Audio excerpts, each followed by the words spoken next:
வந்திருக்கும் இளம் சாதனையாளர்களுக்கும் அவங்களுடைய பெற்றோர்களுக்கும் தமிழக வெற்றி கழகத்தினுடைய தோழர்களுக்கும் என் நெஞ்சில் குடியிருக்கும் நண்பா நண்பிகள் உங்கள் அனைவருக்கும் மீண்டும் என்னுடைய பணிவான வணக்கங்கள். நான் இன்னைக்கு எதுவும் பேச வேணான்னு தான் நினைச்சேன். பட் ஒரு முக்கியமான ஒரு விஷயத்தை பத்தி இன்னைக்கு நான் பேசலன்னா அது அவ்வளவு கரெக்டா இருக்காதுன்னு எனக்கு தோணுச்சு. அதான்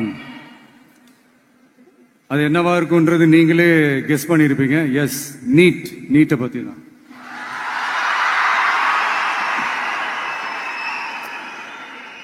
இந்த நீட்ன்றது பாத்தீங்கன்னா நம்ம தமிழ்நாட்டில் இருக்கிற மாணவ மாணவிகள், குறிப்பா கிராமப்புறத்தில் இருக்கிற ஏழை எளிய பிற்படுத்தப்பட்ட, மிகவும் பிற்படுத்தப்பட்ட மற்றும் தாழ்த்தப்பட்ட வகுப்பினை சேர்ந்த இந்த மாணவ மாணவிகள் எல்லாருமே ரொம்பவும் பாதிக்கப்படுறாங்கன்றது தான் ஒரு சத்தியமான ஒரு உண்மை.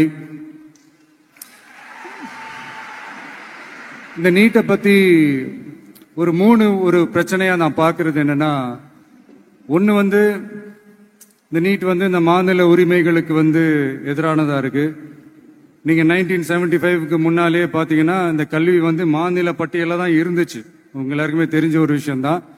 அதுக்கப்புறமா தான் அது ஒன்றிய அரசு வந்ததுக்கு அப்புறம் அது பொது பட்டியல அது சேர்த்தாங்க. எனக்கு தெரிஞ்சு அதுதான் ஒரு முதல் பிரச்சனையா ஒன்று ஸ்டார்ட் ஆச்சு. ரெண்டாவது பாத்தீங்கன்னா ஒரே நாடு, ஒரே பாடத்திட்டங்கள், ஒரே தேர்வு. இது பேசிக்காவே அந்த கல்வி கற்கும் அந்த நோக்கத்திற்கே ஒரு எதிரான ஒரு விஷயமா நான் அதை பார்க்கிறேன். ஒவ்வொரு மாநிலத்துக்கு ஏத்த மாதிரி அந்த பாடத்திட்டங்கள் இருக்கணும். இது நான் மாநில உரிமைகளுக்காக மட்டுமே இதை நான் கேட்கல. நீங்க பாத்தீங்கன்னா அந்த கல்வி முறையில பல்வேறு கண்ணோட்டங்கள், பல்வேறு பார்வைகள், டிஃப்ரெண்ட் பெர்ஸ்பெக்டிவ்ஸ் ஒன்று சொல்லுவாங்க இல்லையா, அப்படி அதுக்கு ஒரு முக்கியத்துவம் கொடுக்கிற ஒரு விஷயமா அது இருக்கணும்ன்றதான் என்னுடைய பார்வை. Diversity is a strength, it is not a weakness. பன்முகத்தன்மை அப்படிங்கிறது அது ஒரு பலமே தவிர பலவீனம்னு சொல்ல முடியாது. இதுல இன்னொரு முக்கியமான ஒரு விஷயம் என்னன்னா, மாநில மொழியில படிச்சுட்டு, ஸ்டேட் சிலபஸ்ல படிச்சுட்டு, என்சிஇஆர்டி சிலபஸ்ல தேர்வு வச்சா அது எப்படிங்க? அதுவும் கிராமப்புறத்தில் இருக்கிற மாணவ மாணவிகள், அதுவும் அவங்களுடைய மருத்துவ படிப்புக்கு கொஞ்சம் யோசிச்சு பாருங்க, இது எவ்வளவு ஒரு கடினமான ஒரு விஷயம்னு. மூணாவது நான் பார்க்கிற ஒரு பிரச்சனை என்னன்னா, இப்போ போன மே மாசம் 5ஆம் தேதி அந்த நீட் எக்ஸாம்லாம் நடந்துச்சு. அதுல சில குளறுபடிகள்லாம் நடந்ததா நம்ம நிறைய அந்த செய்திகள்லாம் பார்த்தோம், படிச்சோம் இல்லையா. அதுக்கப்புறமே என்ன ஆயிடுச்சுன்னு பாத்தீங்கன்னா, அந்த நீட் தேர்வுக்கு மேல இருக்கிற அந்த நம்பகத்தன்மையை மக்கள் மத்தியில சுத்தமா போயிடுச்சு. இனிமே நாடு முழுக்க அந்த நீட் தேர்வே தேவையில்லை அப்படிங்கறத இந்த செய்திகள் மூலியமா நாம எல்லாருமே புரிஞ்சுக்கிட்ட ஒரு விஷயம். சரி, இதுக்கு என்னதான் தீர்வு அப்படின்னா, நீட்டு விலக்கு தான் இதுக்கு உடனடி தீர்வு. நீட்டு ரத்து கோரி தமிழக சட்டமன்றம் கொண்டு வந்திருக்கிற அந்த தீர்மானத்தை நான் மனப்பூர்வமாக வரவேற்கிறேன். இதுக்கு அந்த ஒன்றிய அரசு அந்த கால தாமதம்லாம் எதுவும் செய்யாம தமிழ்நாட்டு மக்கள் அவங்களுடைய உணர்வுகளுக்கு மதிப்பு கொடுத்து இதை சீக்கிரமாவே இதை சால்வ் பண்ணணும் அப்படின்றதான் இங்க நான் கேட்டுக்கிறேன். சரி, ஓகே, இதுக்கு நிரந்தர தீர்வு தான் என்ன அப்படின்னா, அந்த கல்வி பொது பட்டியலிருந்து மாநில பட்டியலுக்கு கொண்டு வரணும். ஒருவேளை அதுல ஏதாவது சிக்கல்கள் இருக்கு அப்படின்னா ஒரு இடைக்கால தீர்வா இந்த இந்திய அரசியலமைப்பு சட்டத்தை திருத்தி ஒரு ஸ்பெஷல் கன்கரண்ட் லிஸ்ட், சிறப்பு பொது பட்டியல் அப்படின்னு ஒண்ணு உருவாக்கி அதுல கல்வி மற்றும் சுகாதாரத்தை அதுல சேர்க்கணும்.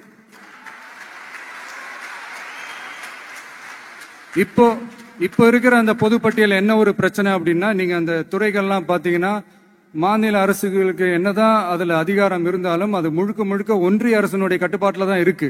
அதனால மாநில அரசுகளுக்கு அந்த முழு சுதந்திரத்தை அது தரப்பட வேண்டும் அப்படின்றதான் இங்க என்னுடைய தாழ்மையான ஒரு வேண்டுகோள்.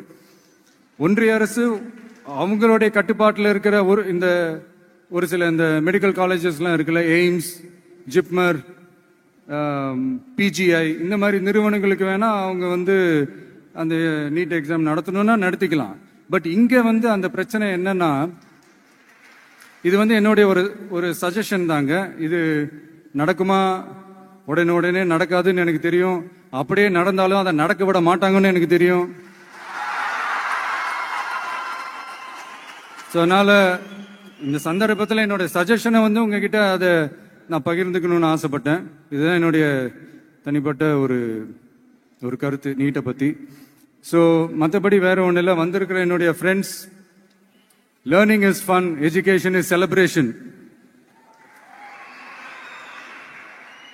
ஜாலியா படிங்க, ஸ்ட்ரெஸ் எல்லாம் எடுத்துக்காதீங்க. இந்த உலகம் ரொம்ப பெருசு, ரொம்ப ரொம்ப பெருசு. ஆப்பர்ச்சுனிட்டிஸ் அவ்வளவு இருக்கு, அவ்வளவு கொட்டி கிடக்கு.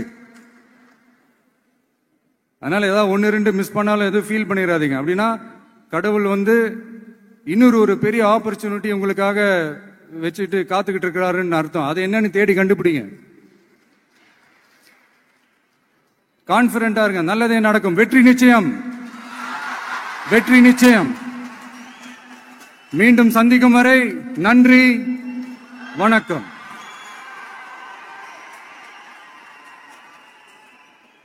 ரொம்ப அழகான விஷயங்களை எங்கள் கூட பகிர்ந்த நம்மளுடைய தமிழக வெற்றி கழகத்தின் தலைவர் அவர்களுக்கு எங்களுடைய நெஞ்சார்ந்த வாழ்த்துக்கள். அடுத்ததாக 12ஆம் வகுப்பு பொதுத் தேர்வில் வெற்றி பெற்ற மாணவர்களுக்கு இப்பொழுது சான்றிதழ் வழங்கும் நிகழ்வு முதலாவதாக